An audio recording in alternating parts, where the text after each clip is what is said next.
o sea, no soy dogmático.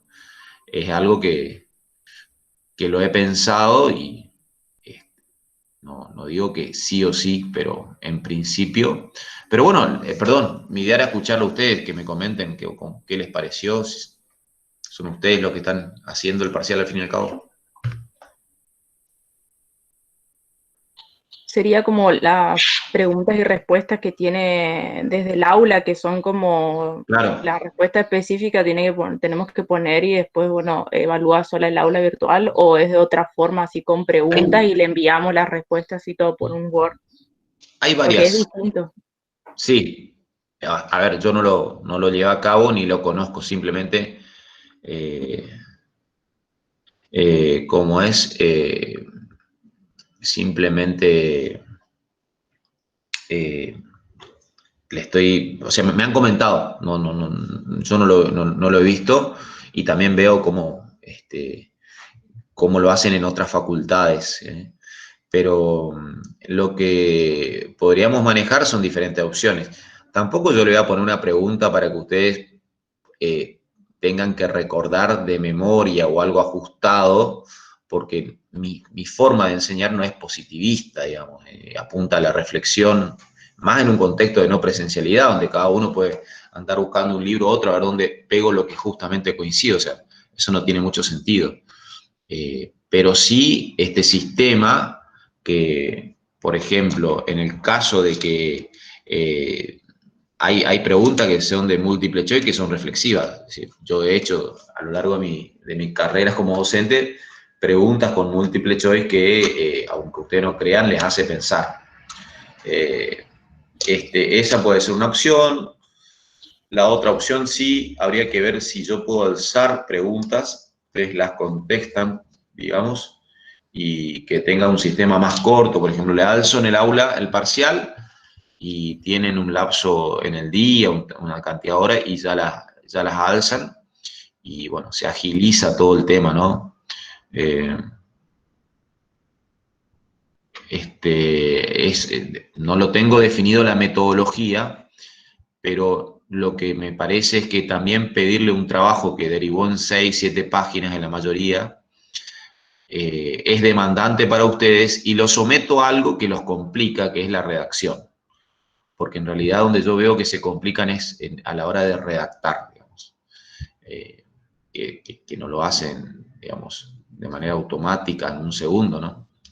Pero bueno, eh, Pero les voy a definir con mayor claridad en la medida que también yo pueda fijarme bien las opciones que me permite el aula. Sí, decime, Luz. claro, no, eso que dice un poco que hacer múltiple choice podría reducir mucho nuestro margen para poder explayarnos y justificar, pero si las preguntas no son tan complicadas y que necesiten justificación, puede llegar a funcionar. En realidad, en nuestro caso hubo problemas de redacción que nosotros, como dijo usted, pensamos que estaban bien y bueno, después nos encontramos con otra situación que al leerlo no se entendió tal vez para usted. Entonces sí nos vendría bien eso. Sí, igual, a ver, insisto con esto de que cuando estemos dentro de poco ya en instancia del segundo parcial, eh, utilizar esta misma metodología va a implicar un proceso de demanda que les puede llegar a complicar a ustedes por la saturación de otros parciales y demás. Yo, como verán, corrijo rápido. Me entregan y ya estoy empezando a corregir. Y, y corrijo prestando atención a lo que están escribiendo, ¿no? Porque mi oficio un poco es el de escribir, digamos, ¿no? Yo me dedico a escribir, a intentar de ajustar las cosas. Y la significación y lo que uno escribe, insisto, los ustedes ponen una palabra mal y terminan diciendo una cosa que no es la que querían. Pero insisto, tampoco mi propuesta va a ser a ver qué trampita, sino intentar de apuntar a que la instancia de evaluación sea una instancia que a ustedes le ayude a fortalecer su formación, digamos. Este parcial apuntaba a eso. Así que bueno, eh, déjenme que vea cuál es la mejor opción, también viendo qué herramienta me brinda el aula virtual en concreto. Bueno, ¿Qué viene? El segundo parcial, hablemos un poco del segundo parcial. Tiene únicamente como contenidos materiales que ustedes ya los pueden arrancar a leer, que están cargados en el aula virtual y que consisten en 3 textos, ¿no? 2 de ellos muy cortos. El texto que habla, que son textos originales, el de Saint-Simon, que es un extracto del Catecismo de los Industriales, un texto famoso de este autor francés, y otro de Comte, también el secretario de Saint-Simon, ustedes lo habrán visto en Sociología, y luego un texto que es uno de los pocos que no le doy directamente a los autores, de Torralba, que aborda a 3 clásicos. Aborda a Nietzsche, Freud y Marx, que se denominan los maestros de la sospecha. ¿Qué es lo que vamos a ver? Esta unidad 2 está recortada porque estamos viendo corrientes de pensamiento del siglo XIX. Si diera toda la unidad con todos los autores que aparecen en el programa, no solamente veríamos lo que vamos a trabajar hoy, que es el positivismo, sino también veríamos el pragmatismo, el utilitarismo, ¿no? Y una corriente. Ahora, ahora les subo si no está todavía cargado. Acá ya anoto subir.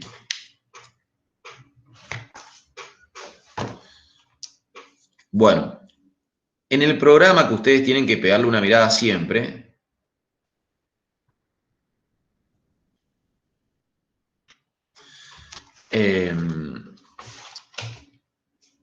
lo que aparece son autores subrayados, que son los que entran.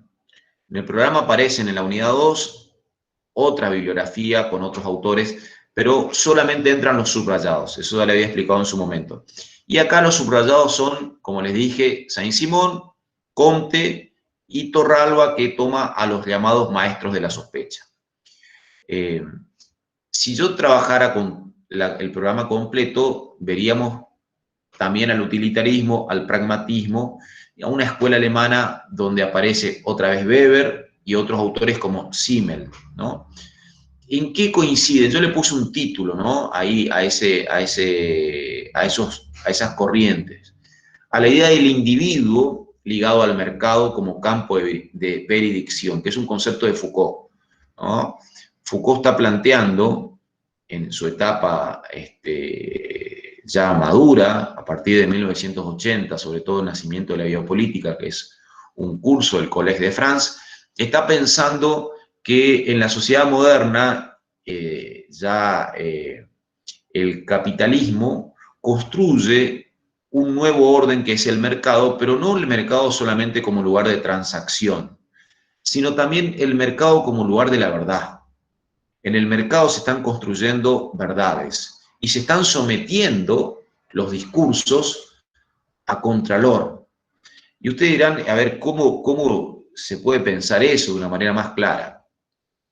Ustedes, si miran algún noticiero de carácter económico o alguna sección económica, van a escuchar recurrentemente ciertas discursividades que plantean, por ejemplo, que en un país como la Argentina, el problema es constantemente el déficit fiscal. Cuando uno habla del déficit fiscal, que es esto de que el Estado no genera los ingresos que puedan compensar el nivel de gastos, sino que justamente las deudas que toma, los gastos que tiene superan por mucho a los impuestos que cobra o a los créditos que puede tomar, eso constituye el déficit. Bueno, hablar del déficit y someter a cualquier otro discurso al criterio de que el problema es el déficit, constituye esto que dice Michel Foucault, de que el mercado opera como un campo de veredicción. ¿Y qué tiene que ver esto con el programa de corriente del pensamiento que toma al pragmatismo, al utilitarismo en el siglo XIX?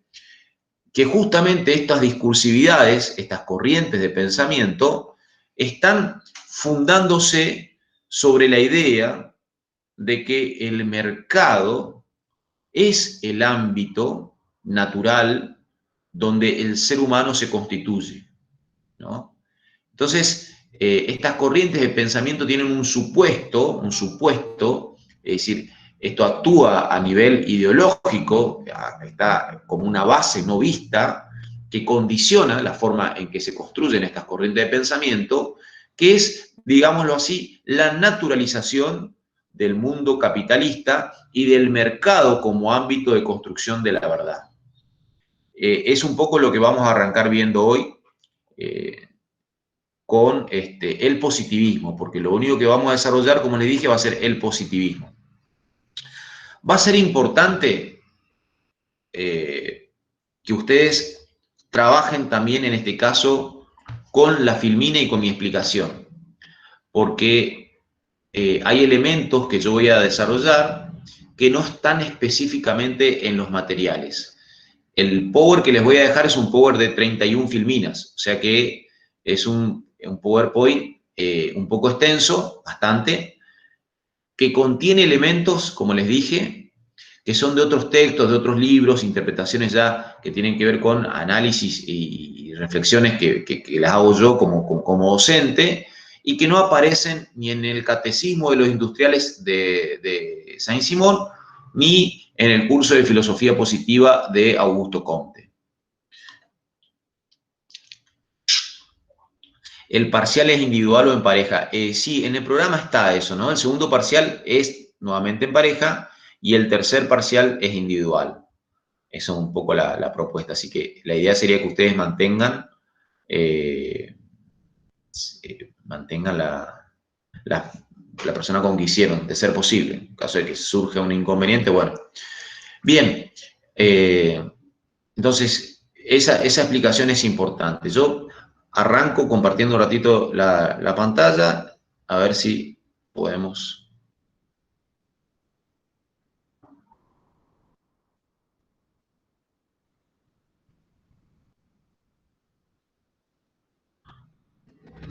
Ahí ya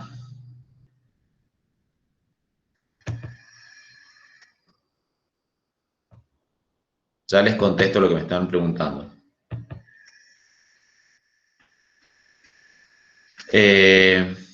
Creo que me preguntó Ailuz si son las únicas corrientes. No. En el siglo XIX vamos a trabajar con el positivismo y después vamos a saltar a lo que se denominan los maestros de la sospecha, ¿no? Que tiene que ver con ver cuál es la perspectiva materialista de Marx, cuál es la perspectiva nihilista de Nietzsche. Acuérdense que estamos viendo corrientes filosóficas. Y por último, una corriente que si bien no es estrictamente el campo de la filosofía, es una corriente que supone una crítica a la modernidad, ¿no? Que es el pensamiento de Freud. Les pregunto, ¿ahí se ve el power?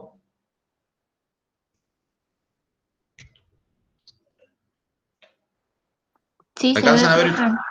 ¿Se ve? Sí, sí.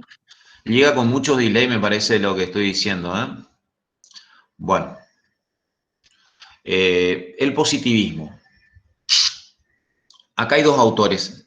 Acá falta poner la fecha del nacimiento de Augusto Comte, que es 1759-1857, si no me equivoco. A ver, ahora lo chequeo, creo que más adelante aparece. Básicamente, como verán, yo les mencioné que vamos a trabajar con dos autores para hablar del positivismo. Saint-Simon, que era un conde, y Augusto Comte, que era su secretario y que, entre otras cosas, dicen que se terminó apropiando no solamente de sus ideas, sino directamente de algunos manuscritos. Esta perspectiva positivista va a ser, digamos, sumamente importante porque el mundo, de alguna manera, se va a convertir en un mundo positivista, si se quiere, desde mediados del siglo XIX en adelante. Y si ustedes quisieran, también podemos pensar que la escuela, las instituciones estatales, tienen este sesgo de ser positivistas cuando cada vez que intentan, basarse en la realidad o en la constatación de los hechos. Nuestra conducta, si se quiere, está atravesado por este espíritu de esta corriente filosófica, que es la de evitar, si ustedes me permiten esta expresión, las opiniones y irse a los hechos mismos. Esto que después ustedes van a ver, y lo vieron, perdón, en Durkheim, que habla de fundar una sociología sobre los hechos sociales, en realidad es parte de una corriente que no es sociología, sino es una corriente filosófica, que es este positivismo fundado por Saint-Simon y Comte. Vamos a ver cómo surge esto con algunos antecedentes, ¿no? Bueno, acá hay una primera pregunta. ¿Por qué comenzar por esta corriente de pensamiento contemporánea? Fíjense que esta es una formulación, digamos, que para mí era importante hacerla, ¿no?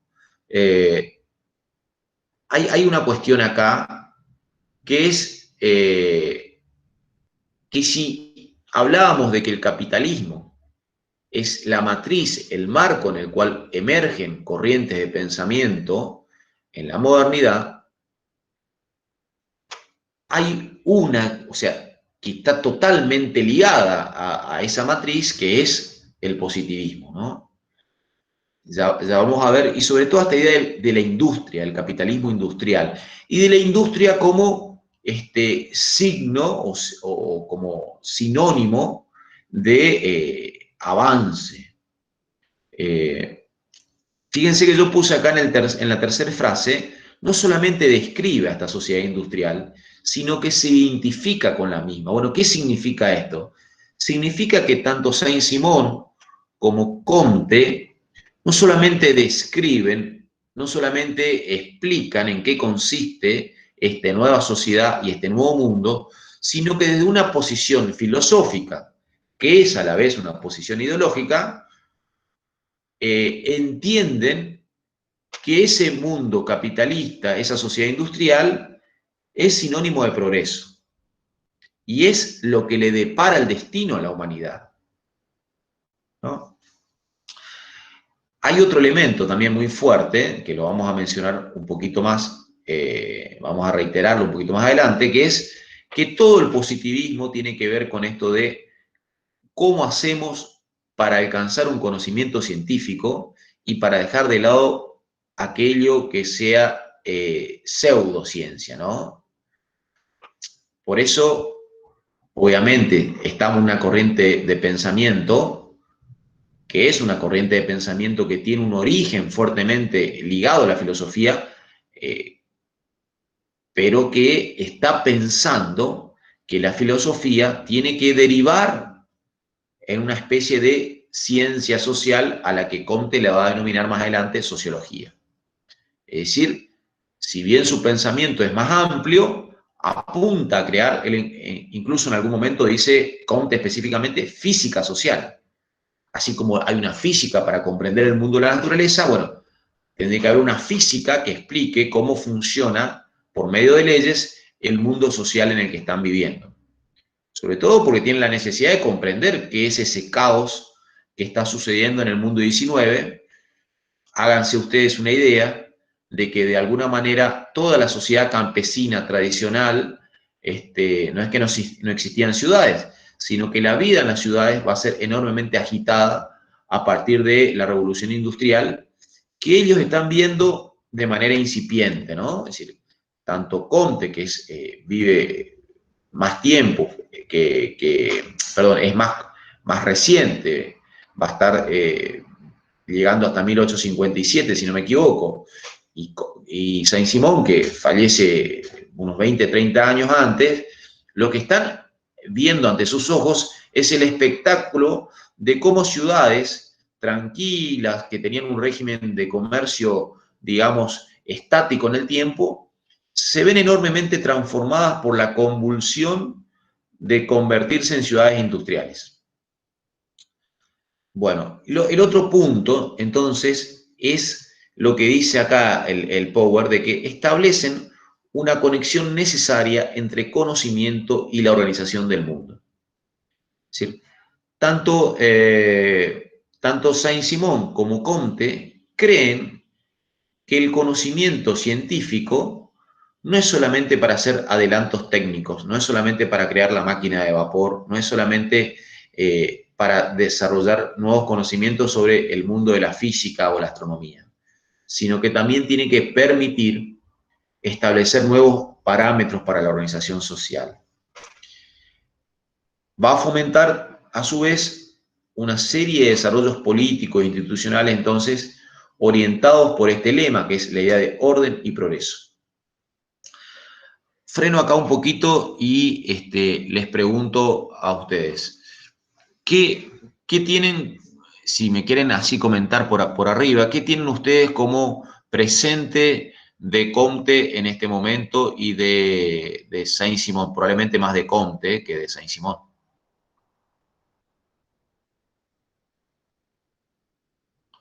¿Se acuerdan de algún presupuesto, algunas ideas de Comte o Saint-Simon? Que la hayan visto en sociología, ¿vieron algo de este autor o no?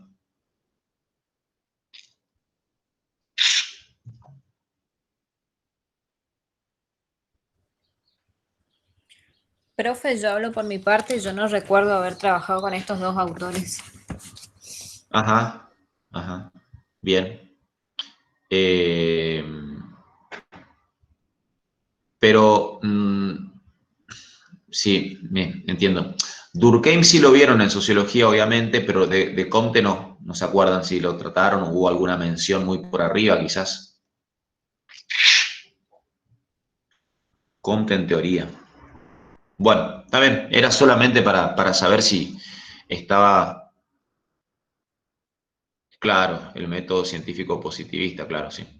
No, era una pregunta porque a lo mejor yo estaba repitiendo cosas que ustedes ya la tenían muy en claro y quería saber eso. Pero bueno, sigo, perdón. Eh, Ahí se ve el power, ¿no? Sí, se ve. Sí, bueno, porque yo en este momento no sé si se ve. Entonces tenemos, fíjense esta filmina. Yo voy a desarrollarla más o menos y ustedes me van diciendo que entienden. Porque son 31, así que no las voy a desarrollar todo, ni voy a explicar en extensión, porque estaría más de 2 horas, y no es esa la idea. Pero sí quisiera tomar algunas y dejar lo más claro posible que pueda, ¿no?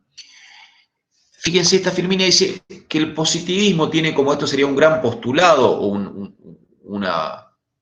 posicionamiento, una idea, que es plantear que toda ciencia tiene que tener un método que se dirija a la realidad.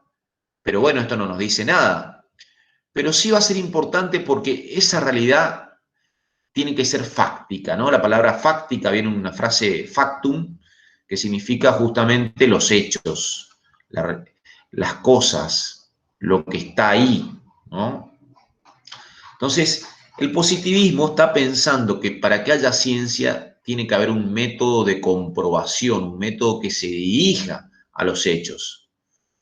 Fíjense que nuevamente volvemos a esta idea de que el positivismo busca diferenciar el conocimiento científico del vulgar a partir de un método justamente que se dirija o permita encontrar la verdad. Esa verdad claramente tiene que ver con la observación de lo real, de los hechos. Por eso aparece nuevamente la palabra facticidad. Y acá hay dos cuadritos que son bastante importantes, ¿no?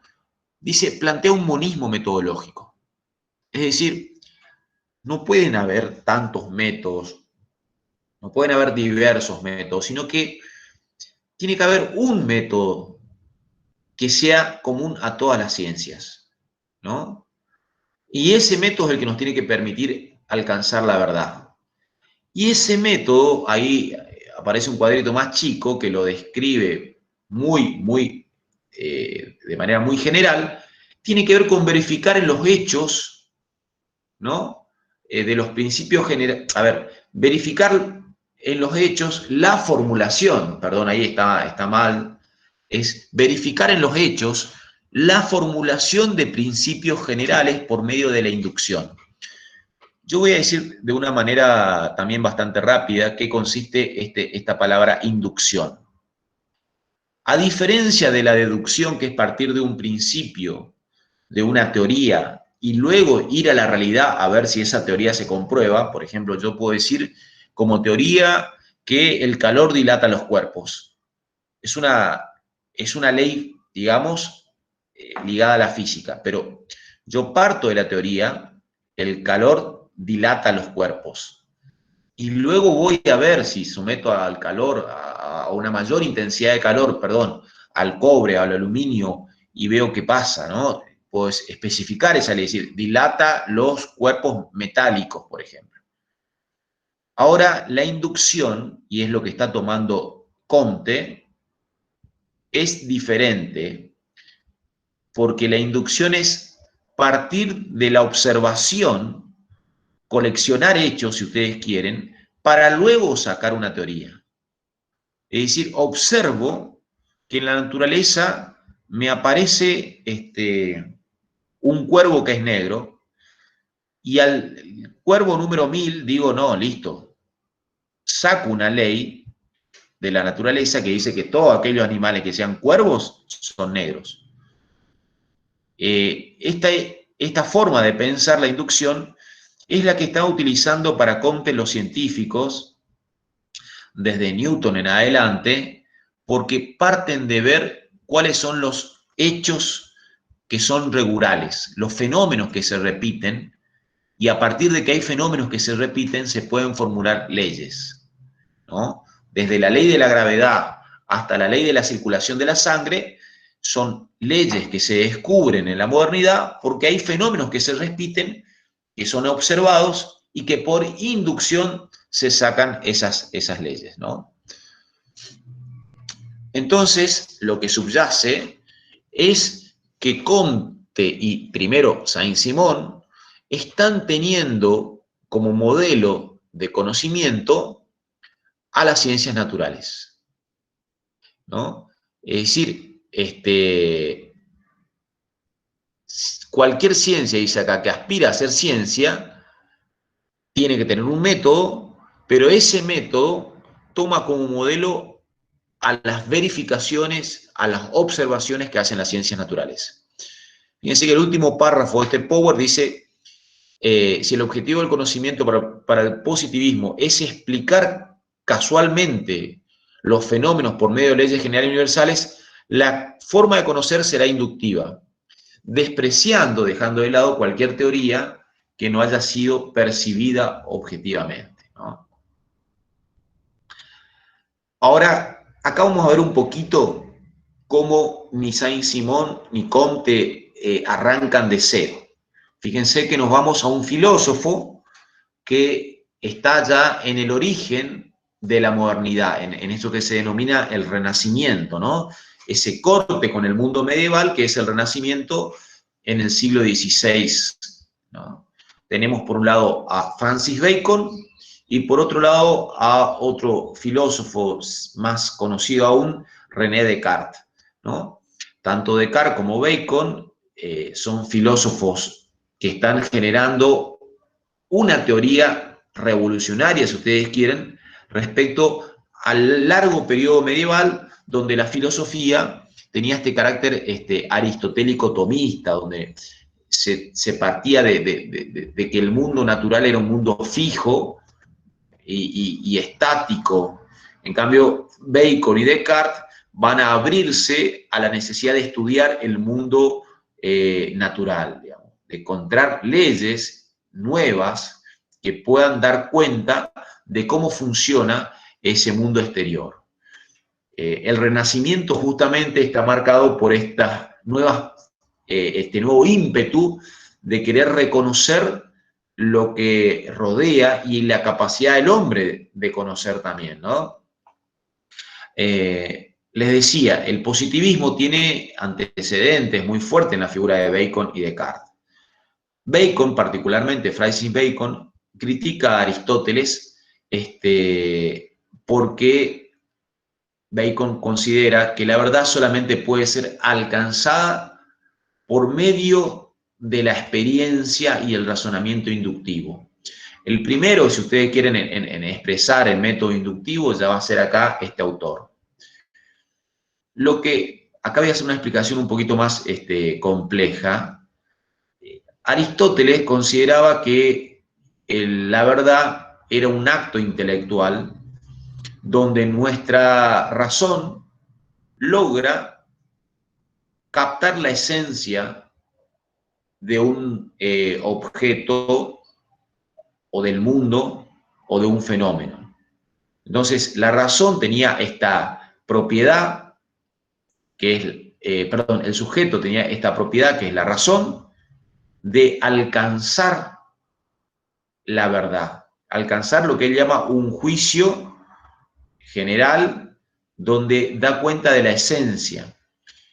Ahora bien, Francis Bacon va a decir que no hay ninguna posibilidad de que el sujeto, con la sola razón, dé cuenta de conceptos verdaderos, si no es que antes somete a esa realidad a un proceso de experimentación.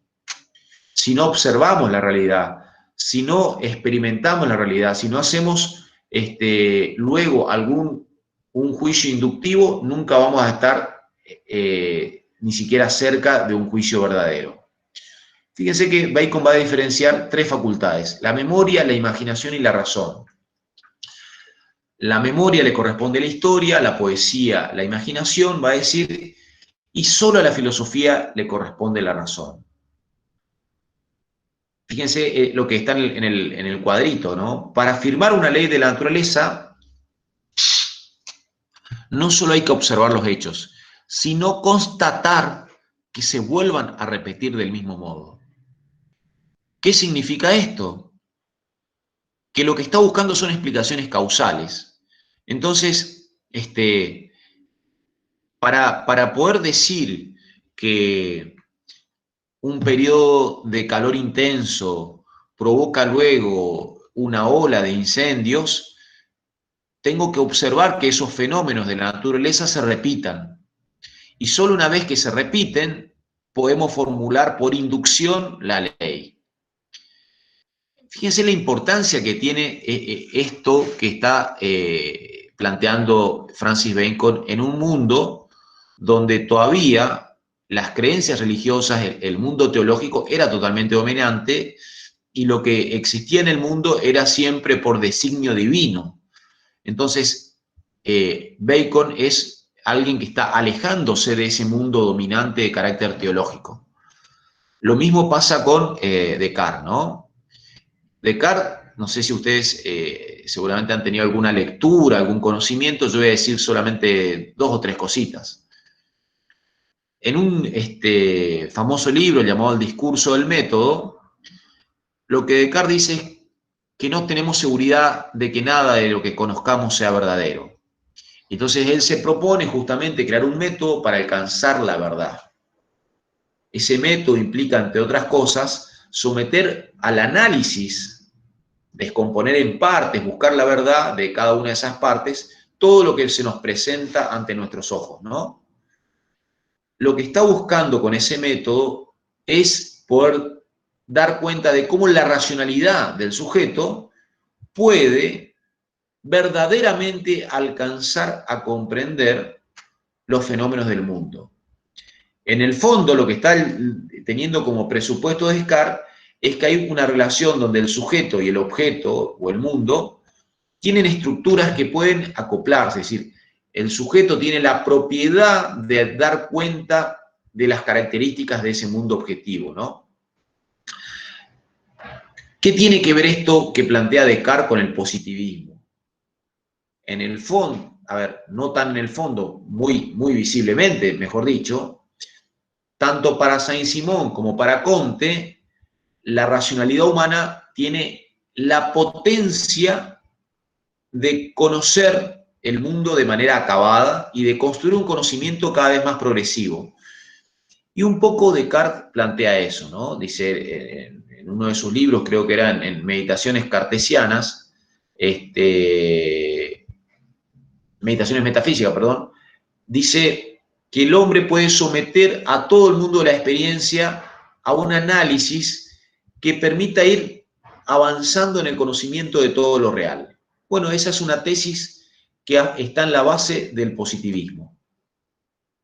Ahora bien, dejando atrás autores del siglo XVI y principios del siglo XVII, nos vamos ya al siglo XVIII, autores que están entre el siglo XVII y XVIII, a lo que es el enciclopedismo francés sobre todo, y ahí vamos a ver que también hay un ánimo que es antirreligioso, antimetafísico, cuasi materialista, surgido con eso que se denomina la enciclopedia, es el movimiento ilustrado francés, que yo lo puse acá como un protopositivismo, ¿no?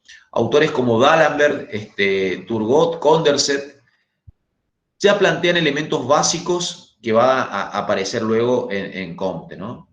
Primero, rechaza cualquier pregunta por la esencia de las causas físicas, es decir, nos tenemos que quedar con los fenómenos que se aparecen.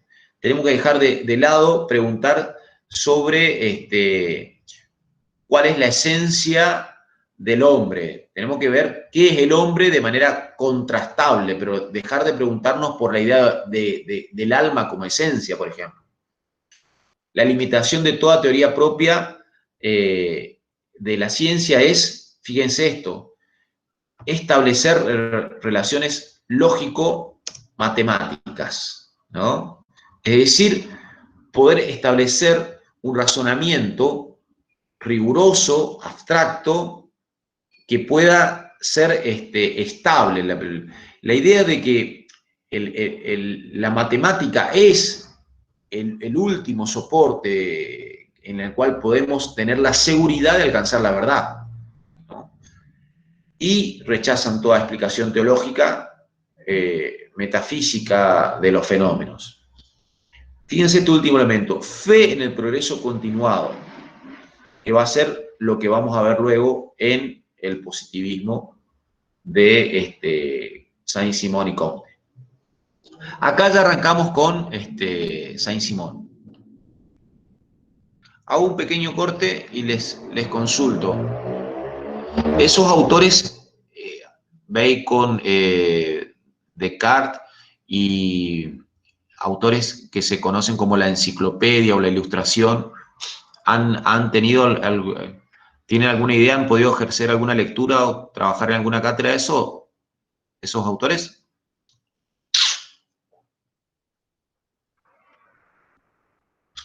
Bien. No, profe. Bueno, está. No tienen, obviamente, la obligación de ir a leer eso en otro texto. Tomen esta explicación, tomen el Power, pero sí me parece que está bueno que puedan saber, entender que el positivismo no nace en el siglo XIX específicamente ahí como un corte abrupto, sino que ya hay un autor llamado Bacon que en una teoría va diciendo, tenemos, es decir, es lo que se denomina el empirismo. El mundo de la empiria es el mundo de los hechos.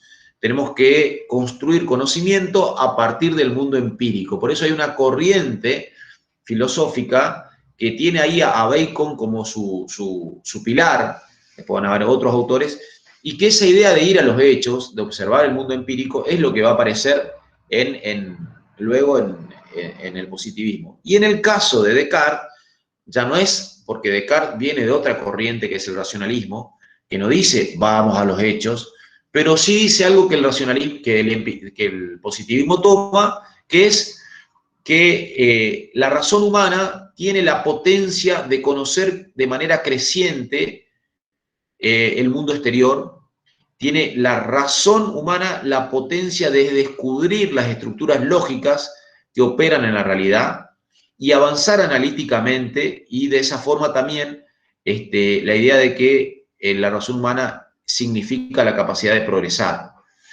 esa idea de Descartes que mencionaban ahí, pienso, luego existo, que está en el libro del método que le hacía referencia, lo que termina siendo es una apuesta a que las estructuras racionales del sujeto nos dan la certeza de hallar conocimiento verdadero.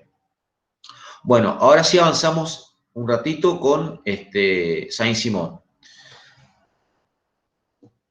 Saint-Simon es un autor que muchos lo conocen como uno de los padres del socialismo utópico, o quizá el primero de los socialistas utópicos. Porque como veremos más adelante, él tiene algunas ideas, sobre todo en la segunda etapa de su pensamiento, en la cual incorpora esto que aparece acá, en esta primer filmina, que son los ideales de libertad, igualdad, que son los que enarbola la Revolución Francesa en 1789, ¿no? Pero también lo de socialista utópico tiene que ver con que Saint-Simon está observando, ya para esas fechas, ya para esos años, sobre todo en su obra que va de 1820 a 1825, una creciente miseria obrera. Fíjense lo que estamos hablando de las primeras, del surgimiento del capitalismo industrial, de las fábricas, en las ciudades y demás. Entonces, este socialismo utópico, que significa justamente la creencia en una posibilidad de una sociedad más igualitaria, está sobre todo condenando las injusticias de la época, ¿no? Las ideas de Saint-Simon tienen, como aparece acá, dos grandes pilares. Todo lo que estábamos hablando anteriormente del conocimiento científico, pero acá aparece algo nuevo. El conocimiento científico que debe reemplazar a la religión, que eso ya lo dijimos, pero acá hay algo nuevo que dice como factor de cohesión social. Porque lo que está observando este pensador, Saint-Simon, es que la sociedad está desintegrada y que el mundo moderno del capitalismo es un poco lo que decía Marshall Berman, una vorágine caótica. ¿No? ¿Se acuerdan del texto de Marshall Berman? Bueno, él es un autor contemporáneo, obviamente, pero podemos citarlo acá, hacer referencia a Berman, para poder coincidir con lo que dice Saint-Simon. El mundo moderno es una vorágine caótica. Entonces, el conocimiento científico es un elemento político en la medida en que el conocimiento me permite ser factor de cohesión social. Digo una cosa más. Si ustedes piensan nuestro presente, donde creo que deben haber, hay datos que hablan de 3 millones de personas o 4 millones de personas en nuestro país que tienen una situación de desocupación, donde vemos la inestabilidad constante de la economía, con caídas de la productividad y demás, donde vemos que crece un conjunto de malestares sociales. Lo que haría un autor como Saint-Simon en este caso es volver a plantear esto, ¿no? Que hay que desarrollar una ciencia que permita ver cómo se ordena todo esto. Y cierto discurso liberal pone el eje en eso, en que no hay armonía. Está preocupado por la armonía. Digamos que está más preocupado por la armonía que en el fondo por revisar cómo el sistema mismo produce esa desigualdad. Saint-Simon es un autor muy llamativo porque, si bien se lo denomina socialista utópico, porque critica ese mundo injusto, acá hay otro pilar que dice sistema industrial. Y el pensamiento de Saint-Simon es una especie de oda de enorme reconocimiento a esa nueva sociedad industrial, a la burguesía que está desarrollando fábricas, para decirlo de manera directa. O sea, hay como una tensión, ¿no? Saint-Simon, por un lado, condena la miseria, pero por otro lado reconoce el progreso que genera la sociedad industrial. Vamos a avanzar un poco más y capaz se queda más en claro esto, ¿no? Hay un concepto muy fuerte en la sociología, en el pensamiento de Saint-Simon y en el de Comte, que es la idea de que la sociedad es un organismo que incluye a los individuos y que los individuos no se pueden pensar por fuera de esa totalidad social, ¿no? Entonces, el hombre, y acá cito directamente lo que dice Saint-Simon en el curso de filosofía positiva, el hombre de manera aislada prácticamente es una abstracción. Los individuos existen porque tienen relaciones sociales, porque existen en un medio colectivo. Nuevamente, esta idea de que hay un organismo social y que los individuos son parte, ¿no? Saint-Simon lo dice de otra manera. Es la humanidad, la sociedad es la humanidad. El individuo como especie que evoluciona hacia una nueva forma de asociación humana está caracterizada por la primacía del trabajo industrial del gran taller, ¿no? Esto lo escribe en las cartas ginebrinas.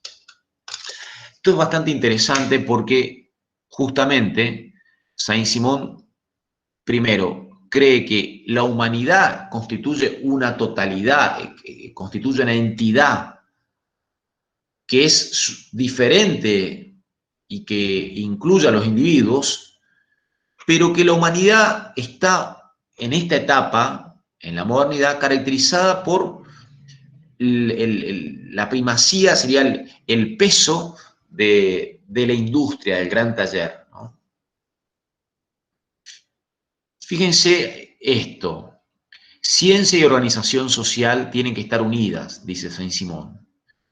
El industrialismo nos tiene que llevar a ver cómo la ciencia, esto que sería luego la sociología, plantea como una especie de trabajo de ingeniería a ver cómo ordenamos esta sociedad industrial que sí él reconoce que tiene problemas y genera caos. Pero justamente, así como los industriales desarrollaron máquinas, fábricas, progreso, ahora le toca a esta nueva ciencia social ver cómo organiza ese nuevo mundo. Constantemente, permitan hacer este ejemplo grosero, un ministro de Desarrollo Social que asume dice, che, en este país tenemos 20 programas de empleo, 50 programas de asistencia, tenemos que organizarnos, ver cuáles son las causas que están generando que esto no funcione. En el fondo, esta premisa de Saint-Simon de que el conocimiento científico ordene el funcionamiento de la sociedad en términos políticos, reaparece, ¿no? Fíjense lo que tiene como postulado, esto ya es más un postulado ideológico, ¿no? Saint-Simon dice hay que reemplazar a las clases ociosas, a los nobles y políticos de viejo paño por los nuevos sujetos, por los industriales. Pero con industriales también incluye a los obreros. Porque justamente lo que dice Saint-Simon es, si esta sociedad progresa, es porque aparece esta nueva clase. Bueno, hasta acá, más o menos se va entendiendo, o queda muy en el aire. Sí, profe, sí. Se entendió. Bueno, demos 2 o 3 filminas más con Saint-Simon y ya salto a Comte. En síntesis, para Saint-Simon, el sistema político no puede estar desconectado de cómo funciona el sistema social en general. Y cuando decimos cómo funciona el sistema social en general, lo que estamos diciendo es pensar cómo una sociedad organiza su producción. Y lo que él descubre o lo que él plantea es que el motor de esa sociedad moderna es la clase, él lo denomina la clase de los industriales. Entonces, la política y la sociedad en su conjunto tiene que poner a esa clase de los industriales, ¿no?, como los dirigentes. Vamos a la filmina siguiente, ¿no? Fíjense lo que dice acá clarito, ¿no? La clase industrial debe dirigir a la sociedad, porque esa clase nos va a llevar al progreso, ¿no? ¿Qué es un industrial? Bueno, esto ya aparece en el material que ustedes tienen ahí en el Catecismo de los Industriales. Ese es el libro. Fíjense cómo es el nombre del libro, el Catecismo de los Industriales. Una clase industrial son todos aquellos hombres que trabajan para producir y poner al alcance de la mano de los diferentes miembros de la sociedad. Es decir, los bienes, el desarrollo, ya sea un puente o sea harina y trigo, digamos, trigo y harina, perdón, está en manos de esta clase que son los industriosos. ¿Vieron cuando esa palabra industrioso, es decir, generador de cosas, ¿no? Bueno, a eso apunta el planteo de Saint-Simon. Desde un cultivador de trigo, dice, a alguien que cría animales, es un industrial, ¿no? Un cerrajero, un carpintero. Luego, él va a hacer una vuelta de tuerca porque va a diferenciar que, digo, los industriales, acá dice, satisfacen las necesidades de toda la población, incluyen al empresario y el obrero, pero luego va a decir que el obrero tiene menor responsabilidad, porque el obrero hace una tarea concreta, en cambio el empresario tiene la responsabilidad de organizar todo el trabajo de los obreros, ¿no? Entonces, bueno, nuevamente, acá hay algo muy importante en una época en que habían estallidos sociales. El pensamiento de Saint-Simon no es revolucionario en este momento, ¿no? Él no está alentando a una insurrección. Al contrario, busca un método para garantizar el progreso en el orden social. Esto lo va a tomar Comte. Por eso se dice que Comte, bueno, prácticamente algunos plantean como que le sustrajo su teoría y le dio algunas formas y que ya estaba en el pensamiento de Saint-Simon. Eso, ¿no? Acá esto ya lo vimos, ¿no? Es un poco la idea que la clase industrial dirija la sociedad. Bueno, termino con algo que me parecía interesante, lo de Saint-Simon, que es cómo plantea antes de ir, esta idea del Parlamento. Acá está. Fíjense cómo se imagina el Parlamento industrial. Una cámara de inventores que estaría compuesta por 300 miembros, 200 ingenieros civiles, 50 poetas, 25 artistas, 15 arquitectos y 10 músicos. Ese era uno de los poderes políticos. Una cámara de gobierno, un organismo legislativo, pero que él le denomina Cámara de los Inventores y que estaba compuesto por esto, ¿no? 200 ingenieros civiles, 50 poetas, 25 artistas, 15 arquitectos y 10 músicos. Digo, más allá de que nos puede resultar extraño, llamativo, hasta absurdo, si ustedes quieren, no sé, yo veía ayer las noticias que circulan del Poder Legislativo en la Argentina y de última, lo de Saint-Simon era poner a las personas más cultas a gobernar, digamos. Que no sé si nuestros engranajes políticos funcionan mejor poniendo a personas que no tienen ese currículum, ¿no? No hay 50 ingenieros civiles, etcétera, ¿no? Bien, pasemos a Saint-Simon, miramos a Comte, y ahí ya cerramos. ¿Qué nos va a plantear Augusto Comte, no? Es quien se lo conoce como el padre del positivismo, el padre de la sociología, o por lo menos uno de los que crea el nombre de la palabra sociología, si bien no se lo conoce como uno de los clásicos de la sociología, y en realidad acá lo vemos como uno de los autores que está construyendo esta corriente de pensamiento que, como yo le digo, va a prolongarse hasta nuestros días, sobre todo con autores que se inclinan más hacia el campo de las ciencias duras, ¿no? Fíjense, la palabra positivo, en su acepción más antigua y más común, designa lo real, por oposición a lo quimérico. Es decir, lo quimérico es un sueño, lo que yo me imagino. Y para Saint-Simon, el pensamiento positivo es lo propio de un nuevo espíritu filosófico, ¿no?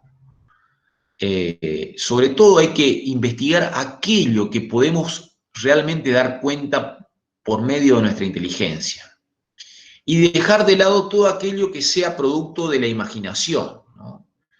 Saint-Simon se imagina que la modernidad implica una nueva etapa, un nuevo estadio, donde la sociedad, imaginen, vean ya la fecha en que él está viviendo, la sociedad abandona un mundo inmaduro, que era el mundo donde estaba dominado por ideas sin comprobación, que él denomina estadio metafísico. Y sobre todo abandona aún más el estadio teológico, donde todo se explicaba de manera sobrenatural. Comte va a llegar a plantear de manera muy similar como vimos a Saint-Simon, la idea que tiene que haber una nueva religión que sea el positivismo. Es decir, tenemos todos que creer en que la forma que hay que vivir es de manera positiva, no basarnos en supuestos ideales, sino en la constatación de lo que uno observa en la realidad, ¿no? Este positivismo es una forma de que la humanidad mejore para Comte. Él termina, bueno, un poco con problemas personales, sobre todo, a partir de la pérdida de su esposa. Él estaba totalmente consagrado a la figura de su esposa y termina quizá derivando una especie de misticismo ya al final con esta idea de una nueva religión positiva, ¿no? ¿En qué consiste entonces esta corriente propuesta por Saint-Simon y Comte? Bueno, nuevamente, en una postura relativa al saber, ¿no? Está preocupado, sobre todo Comte, en las primeras páginas ahí de su libro, el curso de filosofía positiva, por ver reglas que nos aseguren un conocimiento verdadero. Nuevamente vemos esta idea de que el conocimiento científico tiene que tomar como modelo las ciencias naturales y sobre todo a la idea de comprobación empírica. Criterios epistemológicos, es decir, criterios para construir este conocimiento verdadero. En primer lugar, una regla que es la del fenomenalismo, es decir, ya no podemos pensar que hay una esencia que está en la base del fenómeno, sino que el fenómeno, lo que observamos, es también su esencia, ¿no? En el pensamiento filosófico, en el pensamiento más fuertemente, si ustedes quieren, metafísico, en el de Platón, Platón consideraba que lo que observamos, los fenómenos que observamos, un hombre en la calle, un caballo corriendo una carrera, todos los fenómenos que observamos son aparentes y que hay que buscar la cosa en sí, la esencia de ese fenómeno. Bueno, está totalmente en contra de ese planteo Comte, y que esto deviene ya de Bacon y deviene de todo lo que estuvimos viendo con la Ilustración.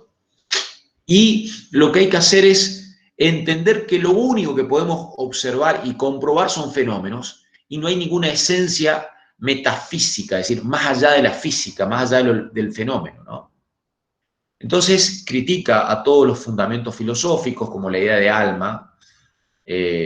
Nos tenemos que basar en aquello que podemos describir, observar o conocer de manera empírica, ¿no? Siempre nosotros tenemos que tener en cuenta que nuestros conceptos tienen que referir a hechos individuales observables.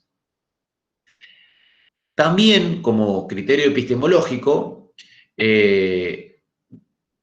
Comte deja de lado todo aquello que sea juicio de valor. Fíjense qué interesante esto, ¿no? Es decir, todo aquello que uno pueda adjetivar como bueno o malo, todo eso que uno dice, esto es noble, no podemos establecer ese tipo de juicio porque eso no lo podemos comprobar en la experiencia. Son prejuicios que la sociedad humana utiliza, pero que en realidad no son producto de ninguna comprobación real, ¿no? Bueno, por lo tanto, el conocimiento humano tiene que estar basado en el método científico y en ese sentido, una vez más, alejarse de las interpretaciones religiosas o metafísicas. Esto ya se lo dije y lo planteo un poco por arriba y voy cerrando con alguna cosa un poco más concreta, ¿no? Comte plantea que la humanidad pasó por diferentes estadios, diferentes momentos, diferentes etapas, que lo que definía cada una de esas etapas era estructuras de pensamiento.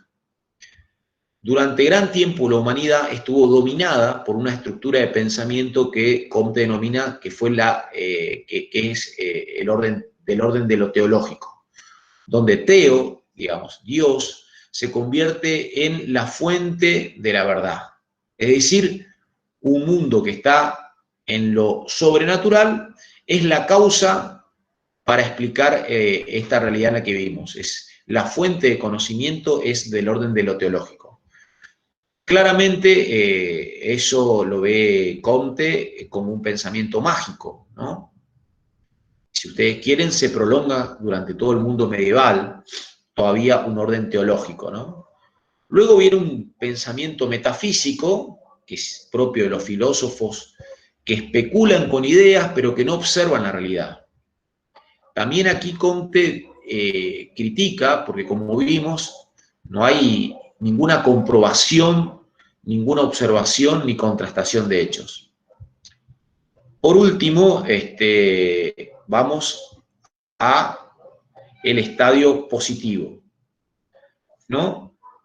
Fíjense lo que dice como la ley constante, ¿no? En el estadio positivo o real.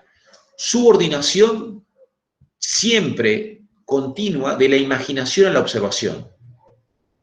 Fíjense esta regla fundamental. Toda proposición que no pueda reducirse estrictamente al mero enunciado de un hecho particular o general no puede ofrecer ningún sentido. Es decir, cuando decimos hoy hace calor, es un enunciado, es una proposición que tiene sentido porque lo podemos contrastar. Ahora, si decimos, me parece que este mundo cada vez está más loco, bueno, es una proposición más compleja porque tendría que ver cómo compruebo eso, ¿no? O si dijera que los chinos crearon el virus del COVID para hacer una guerra con Estados Unidos, es una proposición mucho más difícil de comprobar, ¿no? Entonces, para el positivismo, la imaginación pierde su valor. Tenemos que dejar de lado todo aquello que no pueda ser contrastado. Digamos entonces que ahí hay una constante necesidad de buscar las causas que empíricamente pueden demostrar cómo funciona un fenómeno. Cierro con esto, ¿no? Quedan 4 o 5 filminas, pero con esto ya cierro. El espíritu positivo, en la medida en que gobierne, en la medida en que se establezca como método, llevaría a un desarrollo de la sociedad, como habíamos dicho en un principio, ¿no? Digo, hay dos cosas que son necesarias combinar para Comte. El progreso, que va de la mano ya de lo que está pasando, del desarrollo industrial, el avance de la técnica, pero que es necesario que sea ordenado. Entonces, orden y progreso es lo que permite que esto que se está extendiendo, que es el desarrollo técnico industrial, pueda estar unido, pueda estar ordenado, pueda ser armónico, ¿no?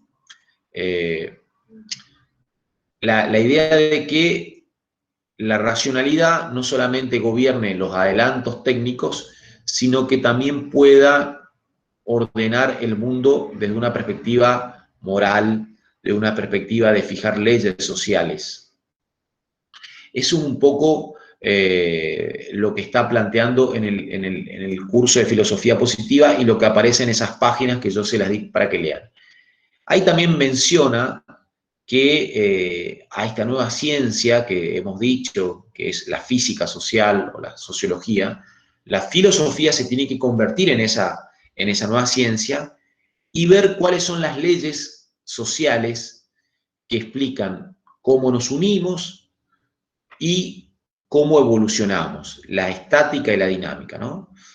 Un poco a modo de ejemplo, nada más, él decía que la crisis de la sociedad tiene que ver con que el papel de las familias, por ejemplo, instruyendo a los hijos, está deteriorado en la medida en que los hijos dejan de reconocer esa autoridad de los padres y no pueden formarse una generación tras otra.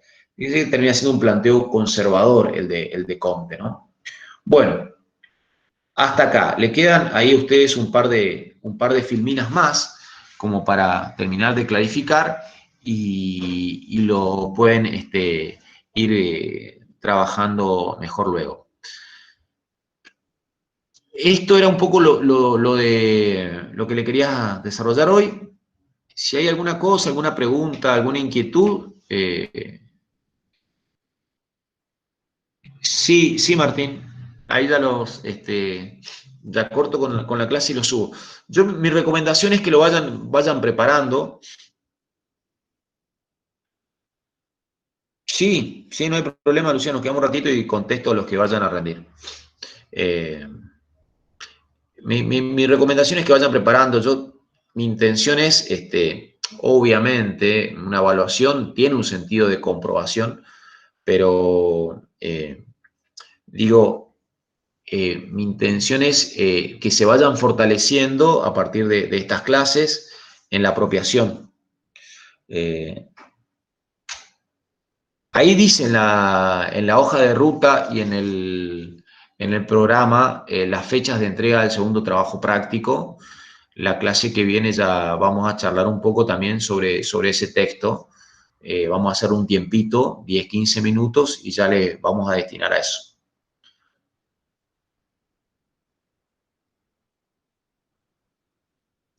Claro. Sí, es eso que dice ahí Ana Paula, ¿sí? El punto es, lo interesante del caso es que, exacto, fíjense que si uno adoptara este método, hay un montón de cosas que quedarían afuera. Le doy un ejemplo muy concreto. Ustedes tendrán quizá algún caso que, un ejemplo habitual, una pareja de amigos se separa, una pareja de amigos de cualquiera de ustedes, ¿no? Vamos a suponer, se separa. Y se juntan luego 3 o 4 amigas, amigos, quien sea, y dicen, mira, para mí lo que pasó es esto. Y el otro dice, no, yo vi que pasaba esto, en realidad él estaba muy abocado a su trabajo y no tenían comunicación. Y otro ya dice, y bueno, lo que pasa es que la primera etapa uno se siente más feliz y empiezan a esgrimir una serie de argumentos que desde una perspectiva positivista sería todo hablar por hablar, digamos, ¿no? Sería todo infundado. Fíjense que desde una perspectiva positivista no tenemos posibilidad de comprobar eso, digamos, que ha pasado. Entonces, todo lo que decimos no podría pasar ese método de contrastación de los hechos. El método positivista está fuertemente vinculado a las ciencias duras, donde tenemos hasta la posibilidad de en un laboratorio comprobar. Fíjense que si yo estableciera un debate sobre por qué la población, o sectores de la población, mejor dicho, no respetan las medidas de aislamiento, vieron que hay fiestas, bueno, no sé cómo lo ven ustedes, no es mi idea entrar a jugar, pero vieron que hay fiestas que son, como se denominan, clandestinas, donde hay, pueden haber más de 100 personas y el decreto permite que estén hasta 10. Entonces, uno podría decir, bueno, yo considero que eso la gente lo hace porque ahí ya están cansados, porque están en desacuerdo con el gobierno, porque hay hartazgo, porque hay necesidad psicológica. Pero la única manera para Comte sería hacer una investigación, observar y ver verdaderamente qué es lo que ocurre, ¿no? Es decir, un estudio positivo, un estudio metódico, observar los hechos. Hay un montón de cosas de las que nosotros hacemos en nuestra vida que están basadas en suposiciones, ¿no? A mí me parece que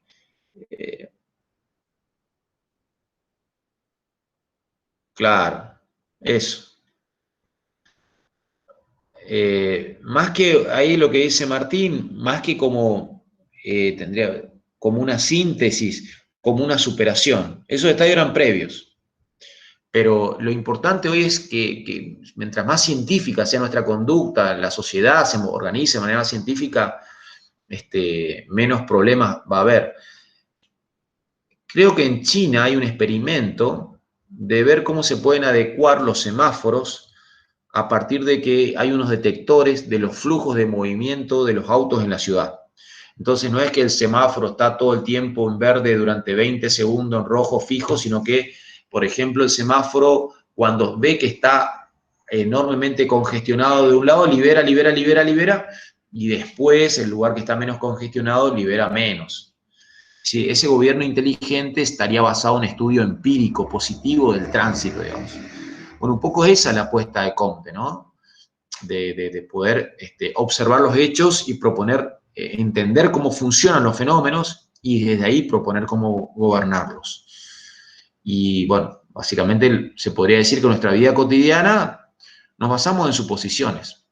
Hasta la suposición de que con una mirada alguien te está diciendo que no te quiere ver más y que ya está cansado de vos y que la otra vez le hiciste tal cosa, todo con una mirada. Digamos, el positivismo no nos permite hacer eso. Eso nos permite hacer otro tipo de pensamiento. Bueno, gente, me quedo un ratito ahí si hay consulta de Lucía o de quien quiera que esté inscrito para la mesa.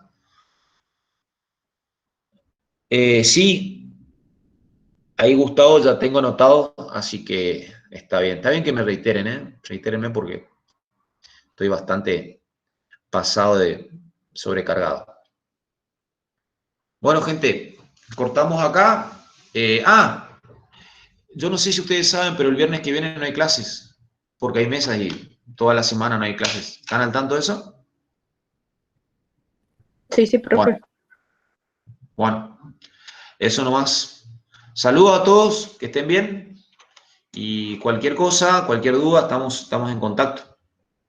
No estén bajoneados porque la mayoría anduvo bien con el parcial. Que haya dificultades para hacerlo, no. Es normal también. Bueno, chau, chau.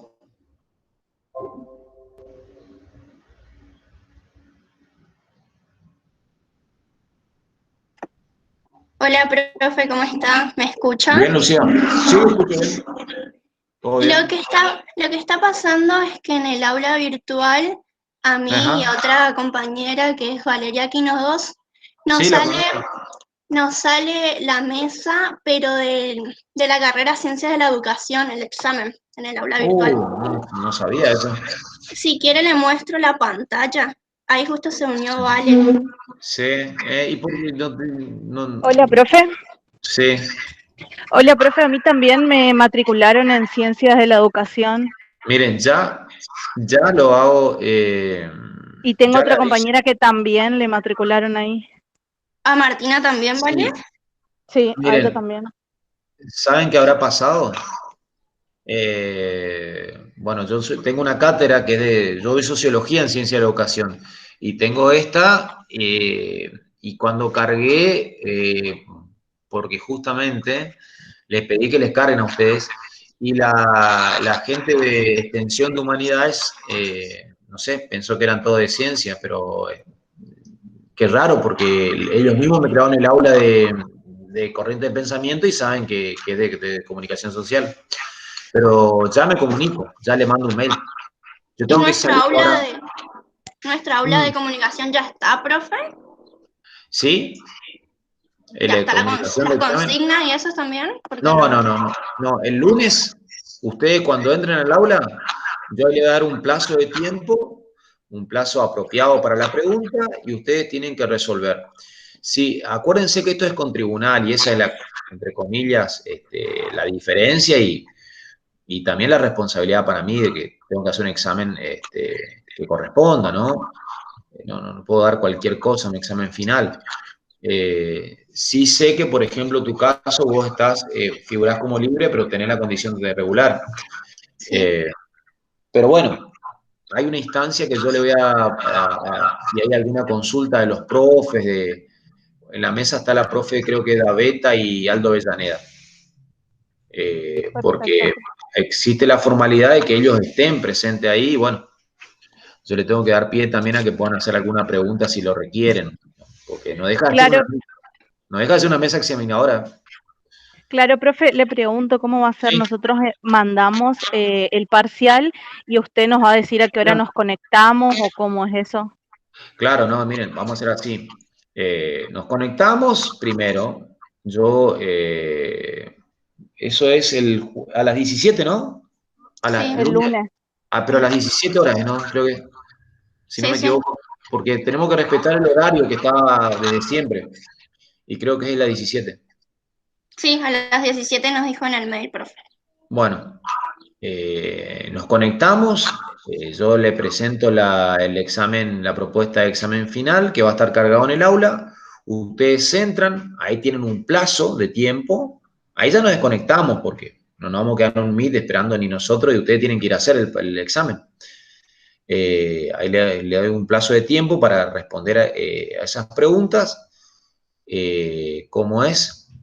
Y luego yo tengo que ver cómo nos conectamos, si hay algún tipo de consulta, en qué plazo, porque hasta que no lo mire a los exámenes, tampoco puedo conectar, porque no tengo manera de... ¿Para qué nos vamos a conectar si yo no puedo ver qué es lo que ustedes han escrito? Primero tengo que mirar, leer, Claro. corregir. Así que después, en todo caso, sí comparto las correcciones con los otros profes, porque insisto, ¿no? Esto no es una cuestión, esto es un tribunal, no puedo hacerlo todo yo solo sin dar cuenta al tribunal de las correcciones y si tienen consultas. Claro, profe, perfecto. Sí. Sí, Usted sí, sí. entonces, Esto, miren, es así, un poco complicado para mí, complicado para ustedes, claro, pero usted bueno, entonces va a arreglar el tema del aula, ya, miren, porque no hoy sé es si viernes. sí, yo a las 11 tengo que salir, pero me voy a poder comunicar en el día de hoy seguro con las profes ahí pero eso es un error nuestro, así que quédense tranquila que le vamos a solucionar.